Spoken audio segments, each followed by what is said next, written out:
Welcome back to Motor Masters, the channel where combat machines and battlefield legends come alive. From armored beasts to airborne hunters, we dive deep into the power, performance, and precision behind military technology.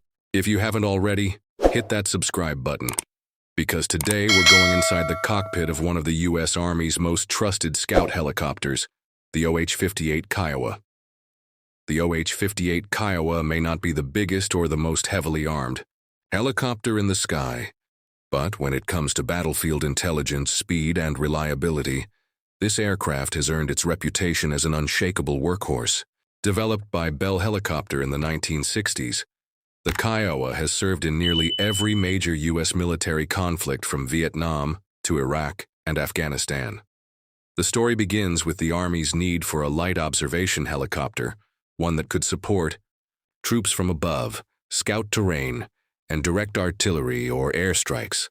Bell's answer was the Model 206, which became the basis for the OH-58 series. The first variant, the OH-58A, entered service in 1969, quickly proving its value in the dense jungles of Southeast Asia.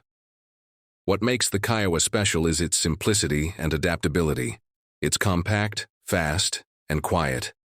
The airframe is slender, with a distinctive teardrop-shaped fuselage and a four-blade rotor system that provides a smooth, stable ride. The OH-58D variant, the most famous and widely used version, introduced the iconic mast-mounted sight, a spherical sensor system that sits above the rotor, allowing the helicopter to peek over terrain or buildings without exposing the entire aircraft. This mast-mounted system houses a powerful infrared camera, laser rangefinder, and TV sensor, giving pilots the ability to scout enemy positions, designate targets, and even coordinate attacks while remaining hidden behind cover. It turned the OH-58D into more than just an observer. It became the forward eyes of the battlefield. The Kiowa was designed for two-person crews, a pilot and a co-pilot observer, seated side by side in an armored cockpit. The aircraft is powered by a single Rolls-Royce Allison 250 C30R3 turboshaft engine, generating about 650 shaft horsepower. That might not sound like much compared to modern attack helicopters, but it's enough to give the Kiowa a top speed of around 240 kilometers per hour and a range of up to 480 kilometers. What the Kiowa lacks in brute strength, it makes up for with flexibility. Over the years, it's been equipped to carry a wide array of weapons depending on the mission. These include AGM-114 Hellfire missiles, Hydra 70 rockets, and 50 caliber machine guns mounted on side weapon pylons.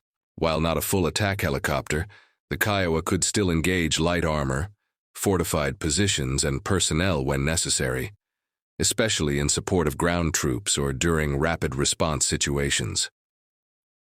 One of the Kiowa's greatest contributions was its ability to provide real-time intelligence and target acquisition. Before the era of drones, the Kiowa was how commanders saw the battlefield. Flying low and fast, often just above treetop level, Kiowa pilots would locate enemy forces, relay coordinates to artillery units, and call in precision strikes from aircraft or long-range weapons. It was dangerous, high-risk flying, and it required courage, precision, and nerves of steel.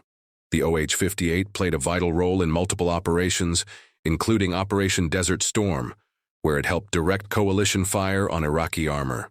In the Balkans, during the 1990s, the Kiowa's surveillance capabilities helped monitor ceasefire zones and detect violations. In Iraq and Afghanistan, it became a close companion to troops on the ground, often flying hours-long missions to scout ahead, secure routes, or provide overwatch for convoys. The OH-58D Kiowa Warrior was the final, most advanced version of the aircraft. It came with improved avionics, GPS navigation, night vision compatibility, and secure digital communications. It was also the most heavily armed and combat-ready of the series, truly bridging the gap between a scout and a light attack helicopter. But as warfare evolved, the Kiowa's limitations began to show. Its single engine and limited armor made it vulnerable in high-threat environments. As unmanned aerial systems became more common and helicopters like the AH-64 Apache gained enhanced sensors, the Army began to consider retiring the OH-58 fleet. In 2017, after nearly 5 decades of service, the U.S. Army officially retired the OH-58D.